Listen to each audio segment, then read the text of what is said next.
I'm Selina Thompson. I am a live artist, performance artist, whatever label makes people most comfortable. And I went to the University of Sheffield from 2008 and then graduated in 2012.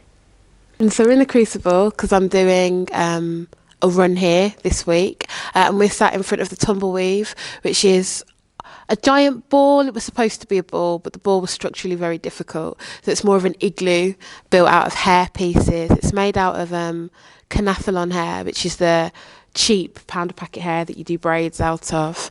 And Dark and Lovely is a piece of work about black women and hair and the politics of that.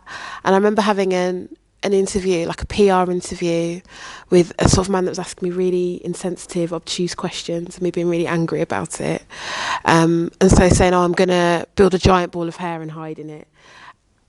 And then I ended up having to do it because I said I was going to do it on the BBC.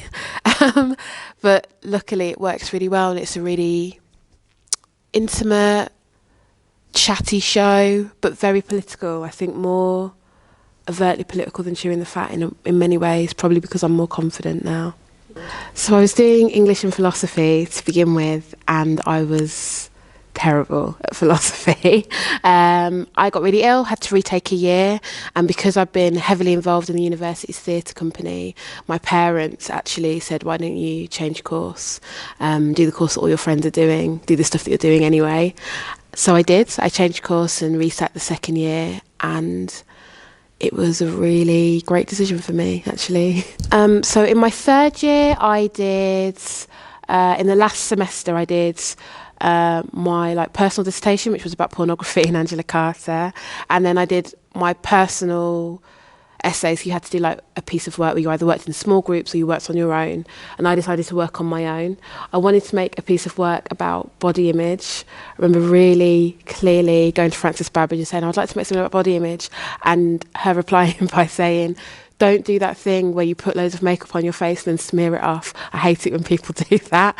And sort of refining, and in the end deciding to make a sort of autobiographical piece of work that was about being fat, called Chewing the Fat. I remember spending an afternoon in the cottage watching pretty much everything Bobby Baker had ever made, reading Redeeming Feature of Everyday Life, and really loving her performance persona, how it was sort of awkward, very funny, very warm, but it enabled her to say these really pointed political things and to reject anyone being dismissive of her and thinking, I would like to do that.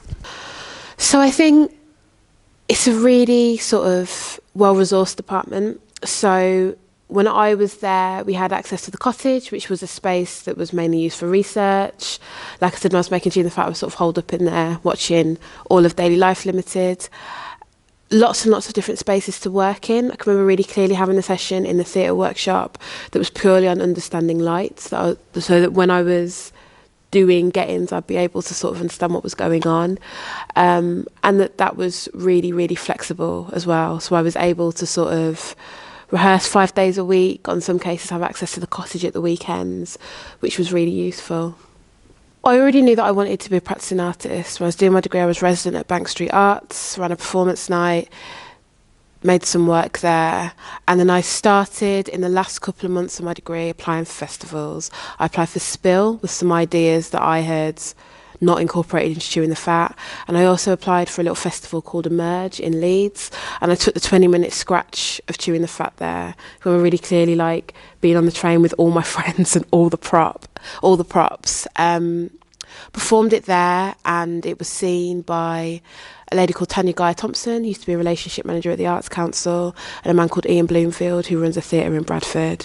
And he essentially said that whatever I wanted to do with it, he'd support me in doing that. I was also working with Invisible Flock at that time. I was doing some paid acting work for them at the Crucible, which is where we are today. And they're also sort of ex-Sheffield alums, and Victoria Pratt offered to mentor me. So she and I worked together. We put in my first Arts Council bids, developed it, took it up to Edinburgh. So it was about 2 years in development from the degree. And then it went on tour, and it's been to sort of I think about 26 venues since then. I've done some work with it with the Royal Court, with Warwick Arts Centre. So it's, and the rep in Birmingham, so it's done really well.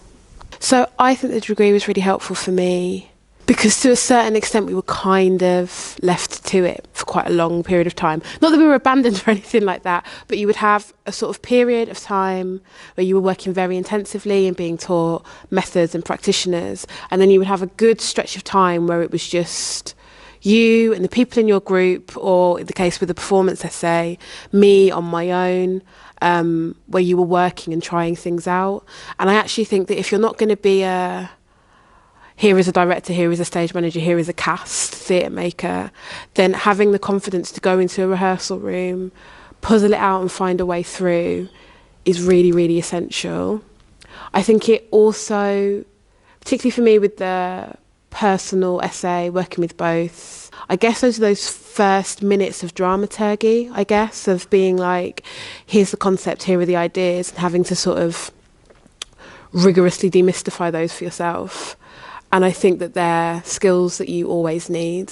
And also on a really basic level, wouldn't even know about live art or performance art without the degree. Can remember really clearly starting avant-garde and being incredibly hostile to it.